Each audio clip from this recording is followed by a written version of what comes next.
सब भी आके मंच पर थे और सभी लोगों ने अपना आशीर्वाद दिया, वक्तव्य भी रखा। निश्चित तौर से मैं कह सकता हूँ ये जो ताकत है ये ताकत बढ़ रही है। अभी 25 दिन है, 25 दिन में ये ताकत जीत की ओर ले जाएगी।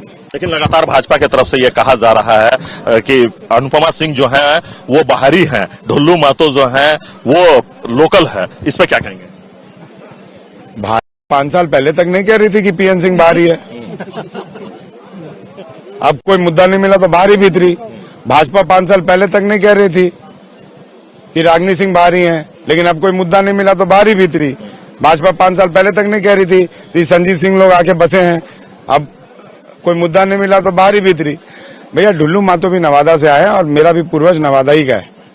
दूसरा चीज, जब ढुल्लू महतो के पिताजी पैदा नहीं लिए होंगे ना तो मेरी जो बुआ है वो 1925 से 1930 के बीच में चंदन कैरी के राजा अर्जुन सिंह जी से ब्याही थी और मेरे पिता भी उस टाइम पैदा नहीं लिए थे।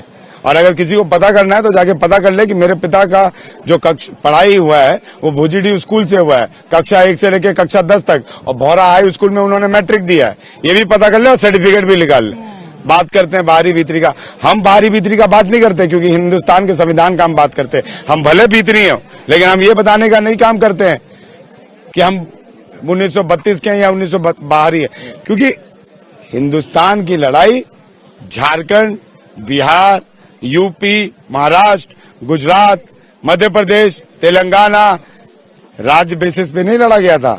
हिंदुस्तान की लड़ाई देश के आधार पर लड़ा गया था, हिंदुस्तानी के नाम पर लड़ा गया था, उस जज्बे के साथ लड़ा गया था जो देश को आजादी दिलाना चाहता था। और उसी हिंदुस्तान के हम वासिंदे हैं और हमें अधिकार है कि हम सब जगह रहें और सब लोग को अधिकार है कि हम कोई भी काम उस राज्य में कर सकते हैं। अगर इतना ही है, बाहरी भीतरी की बात करते हैं। ढुल्लू महतो माइक से खड़ा होके बोले, अब बाबूलाल मरांडी माइक से खड़ा होके बोले कि मोदी जी अपने राज्य में जाइए, गुजरात से चुनाव लड़िए, धर्म के नाम पे वोट मांगने के लिए बनारस से मत आके लड़िए। सही कहा, क्योंकि जिस प्रकार से है हिम्मत बाबूलाल मरांडी को, आज मैं चैलेंज कर रहा हूं ढुल्लू महतो को कि मोदी को बोले कि जाए गुजरात से चुनाव लड़े और बनारस और यूपी की जनता को बोले कि हम यहाँ के नहीं, हम गुजरात के हैं। हिम्मत तो बोले, वो तो बोलता नहीं है। बात करते हैं दो चरण की मतदान जो है वो हो चुका है, वोटिंग हो चुकी है। मतदान रघुवर दास को मुख्यमंत्री बना रहे थे तो यही ढुल्लू महतो सबसे बड़ा आगे पीछे घूमते थे रघुवर दास के पीछे। तब रघुवर दास कौन सा यहाँ का था? वो तो छत्तीसगढ़ का है। मेरा बाप दादा तो कम से कम 1930, 1925, 1920, 1908 में आया भी होगा। रघुवर दास जी का तो खानदान नहीं आया होगा आजादी से पहले और वो मुख्यमंत्री बन गया। अच्छा ये बताइए अनुज जी, क्योंकि 2 चरण की वोटिंग समाप्त हो चुका है और वोटिंग परसेंटेज जो है वो बहुत ही कम है, तो ये किसको फायदा पहुंच रहा है? सर फायदा हिंदुस्तान के संविधान को पहुंच रहा है, मैं इतना जानता हूं। ना कांग्रेस को पहुंच रहा है, ना जेएमएम को पहुंच रहा है, ना राजद को पहुंच रहा है, ना महागठबंधन के लोगों को पहुंच रहा है। फायदा हिंदुस्तान के संविधान को पहुंच रहा है, क्योंकि संविधान बचेगा तो हिंदुस्तान बचेगा, संविधान बचेगा तो उन तमाम पार्टी बचेंगी, संविधान बचेगा तो यहाँ का देश का हर नागरिक बचेगा।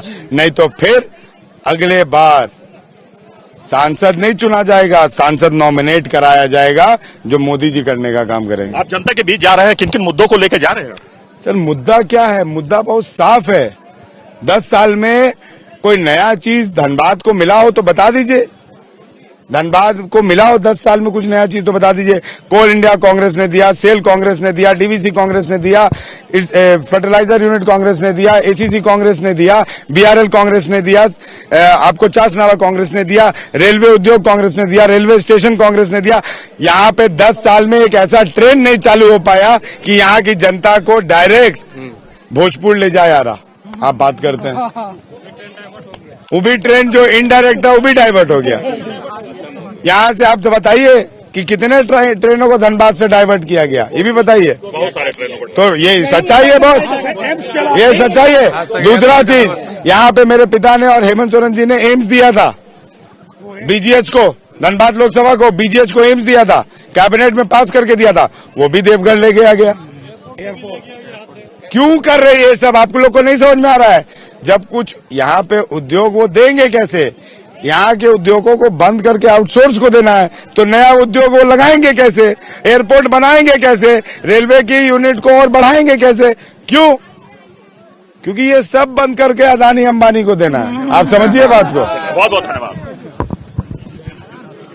धनबाद के सांसद कैसा है? आराम। जाइए जाइए।